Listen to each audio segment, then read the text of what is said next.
శ్రీమాత్రే నమః. ఓం శ్రీ గురుభ్యో నమః. నమస్తే అండి. నేను మీ రామకృష్ణ నిహాన్, ఆస్ట్రో న్యూమరాల్స్ని. అందరూ ఎలా ఉన్నారు? బాగున్నారా?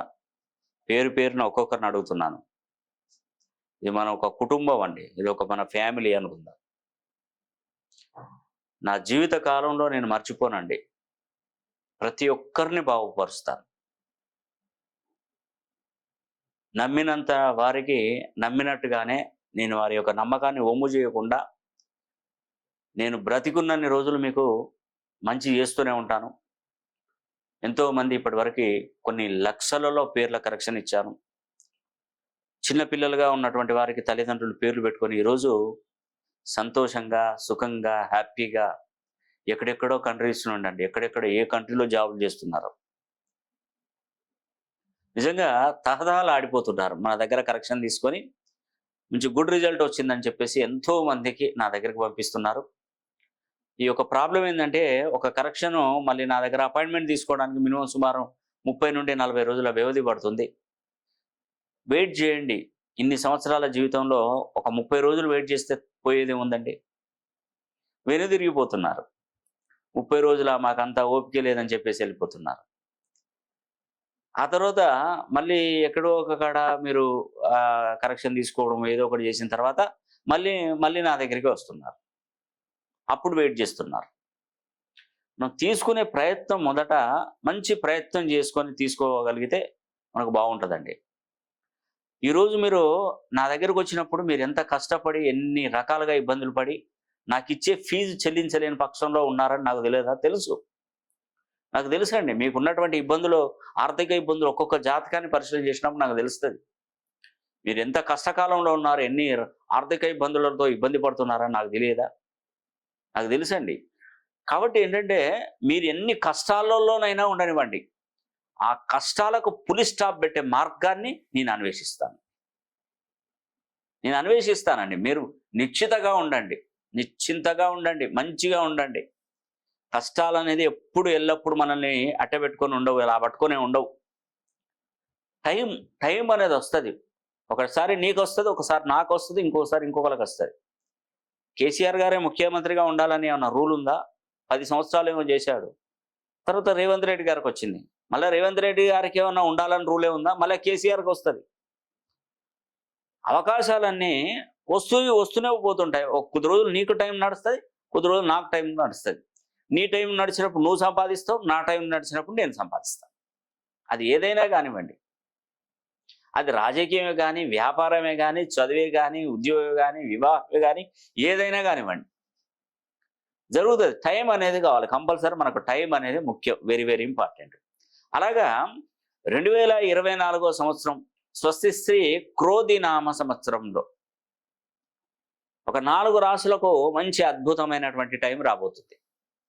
ఒక పెన్ను పేపర్ ఉంటే మీరు తీసుకొని పక్కన పెట్టుకోండి. నేను చెప్తున్నటువంటి రాశులలో మీ రాశి అయితే ఒక్కసారి నన్ను పర్సనల్గా ఫోన్ లైన్లో కలిసే ప్రయత్నం చేయండి. చేస్తారు కదా? నాకు మాట ఇవ్వండి. ఈరోజు మీరు ఇచ్చినటువంటి మాట మీ జీవితాన్ని నిలబెడుతుంది. కాకపోతే ఇక్కడ ఏంటంటే మెయిన్ సమస్య ఏంటంటే, నన్ను కలవడానికి ముందు చాలామంది దగ్గర న్యూమరాలజీ ప్రకారం, ఆస్ట్రాలజీ ప్రకారం నేమ్ కరెక్షన్ చేసుకోకపోయానో ఒక నమ్మకాన్ని కోల్పోయారు. నాకు తెలిసేదే అనుకుంటాను. నేను ఖచ్చితంగా నా దగ్గరికి ఎందుకు చాలామంది వస్తుంటారు, నమ్మకాన్ని కోల్పోతున్నారు. మేము ఇంత ఖర్చు పెట్టుకున్నామంటే మాకేం జరగలేదని ప్రతి ఒక్కరు నాకు అది ఇదే విషయం చెప్తున్నారు. ఇప్పుడు కొంతమంది ఈ శాస్త్రాన్ని దుర్వినియోగం చేయవచ్చు. అంటే నేను ఒక్కనే మంచివాడిని, మిగతా వాళ్ళందరూ చెడ్డవాళ్ళని అనను. ప్రతి దాంట్లో ఒక వ్యవస్థలో కొంతమంది చీడ పురుగులు ఉంటారు, కొందరు మంచి వాళ్ళు ఉంటారు. ఈ చీడ పురుగుల వల్ల ఏమవుతుందంటే మంచి వాళ్ళకు దెబ్బ పడిపోతుంది.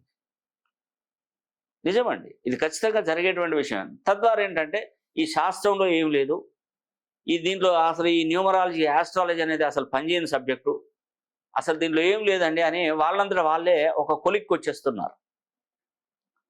వాళ్ళే అర్థం చేసుకుంటారు. ఇప్పుడు సముద్రం గొప్పది, మహాసముద్రం. పిల్లకాలువల గుండా మురికి నీళ్ళు వచ్చి సముద్రంలో చేరితే సముద్రాన్ని ఎలా తప్పుపడతాం? ఇప్పుడు నలభీముడు తెలుసా మీకు? నలభీమ పాకం.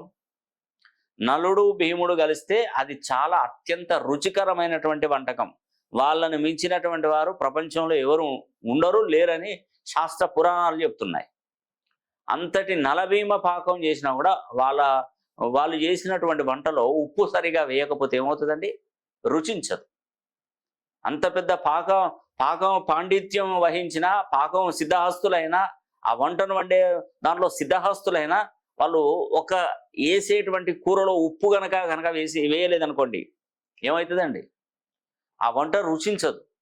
అలాగా న్యూమరాలజీ కానీ, ఆస్ట్రాలజీ కానీ, ఇప్పుడు నేను చూసేటువంటి పద్ధతులలో ఏ పద్ధతి లోపించినా వాళ్ళకు డెవలప్మెంట్ ఉండదు. 1 నుండి 9 వరకు నెంబర్లు, 1 నుండి 9 వరకు గ్రహాలు. ఈ రెండిటి యొక్క ప్రయోజనం పొందాలి కంపల్సరీ. రెండు సమానంగా బేస్ అయిపోతాయి. మనకు సంఖ్యల నుండి ప్రాణశక్తి లభిస్తుంది, గ్రహాల నుండి కాస్మిక్ ఎనర్జీ లభిస్తుంది. ఈ రెండింటిని మనం సరైన క్రమపద్ధతిలో కనుక మనం ఆల్ఫాబెట్లో కనుక సెట్ చేస్తే వారి జీవితం జన్మ ధన్యం అయిపోతుంది. ఎస్, నేను చెప్తున్నది నిజము, మీరు వింటున్నది నిజము, ఇది జరిగేది నిజం. ఎస్, నేను చెప్పేది అక్షరాల నిజమండి. అందుకే మనం సరైన క్రమ పద్ధతిలో కనుక మన పేరును మనం మార్చుకోగలిగితే, మన పేరులో ఉన్నటువంటి సంఖ్యాబలాన్ని కనుక మనం సరి చేసుకున్నట్టయితే, మనం పుట్టినప్పుడు ఉన్నటువంటి గ్రహాల యొక్క స్థితిగతులను బట్టి మనం అంచనా వేసుకొని, మనకు ఏ గడియన ఏ యొక్క గ్రహాల స్థితిగతులు ఏ విధంగా ఉన్నాయి, మరి ఏ విధంగా ఏం నడుస్తుంది, జాతకంలో స్థితిగతులు ఏ విధంగా నడుస్తున్నాయి, వీటిని అంచనా వేయగలగాలి. అలా వేసుకుని దానికి సంబంధించినటువంటి పరిహారాలు, శాంతి హోమాలు కనుక మనం జరిపించుకున్నట్టయితే తప్పకుండా మేలు జరుగుతుంది. నేను చెప్పాను కదా, వచ్చే నెల 24వ తారీఖున శని హోమం మొదలు పెడుతున్నాను. శని హోమంలో 12 రాసుల వారు తప్పకుండా పాల్గొనవచ్చండి, దానిలో ఎటువంటి సందేహం లేదు. ఎందుకు 12 రాసుల వాళ్ళు పాల్గొనాలంటే చెప్తున్నాను చూడండి. కుంభరాశిలోకి శనీశ్వరుడు తన సొంత ఇంట్లోకి వచ్చాడు. కుంభరాశిలో శనీశ్వరుడు ఉన్నప్పుడు మాత్రమే ఈ 12 రాసులు వాళ్ళు ఖచ్చితంగా శనీశ్వరుణ్ణి, రేపు నీకు జరిగింది అన్యాయం, రేపు ఇంకొకరు జరుగుతుంది. ఇక్కడ మనం వాళ్ళకి అర్ధాష్టమ శని, అష్టమ శని, ఏళ్ళనాడు శని నడుస్తుంది, మనకేందని మనం అనుకుంటే రేపు పొద్దున మనకు కూడా జరుగుతుంది. 30 ఏళ్లలో ఖచ్చితంగా మనకు కూడా జరుగుతుంది.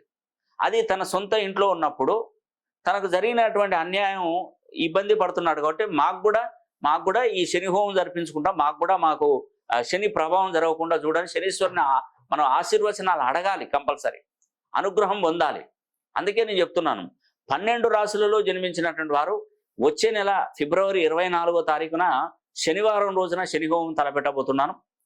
ప్రతి ఒక్కరూ కూడా ఈ శని హోమంలో పాల్గొనండి. అంటే పరోక్షంగా పాల్గొనండి, ప్రత్యక్షంగా శని హోమం చేయడానికి ఉండదు. ఎందుకంటే శనీశ్వరుడు ఒక్కొక్క వస్త్రాన్ని నేను ఈ హోమంలో వేసినప్పుడు దానిలో ఉన్నటువంటి ఈ తెల్ల ఆవాలు, నల్ల నువ్వులు చిటపట అని అవి భస్మమై పైకి లేసినప్పుడు అక్కడ కూర్చున్న వాళ్ళ మీద పడిపోతాయి. దానివలన వాళ్ళకు నష్టాలు జరిగే అవకాశాలు ఎక్కువగా ఉంటాయి. కాబట్టి శని హోమంలో అందరినీ ఒకే మూకుమ్మడిగా కూర్చోబెట్టుకొని శని హోమం జరిపించడానికి ఉండదు. ఇది తెలిసినటువంటి వారికైతే ఇది తెలుస్తుందండి.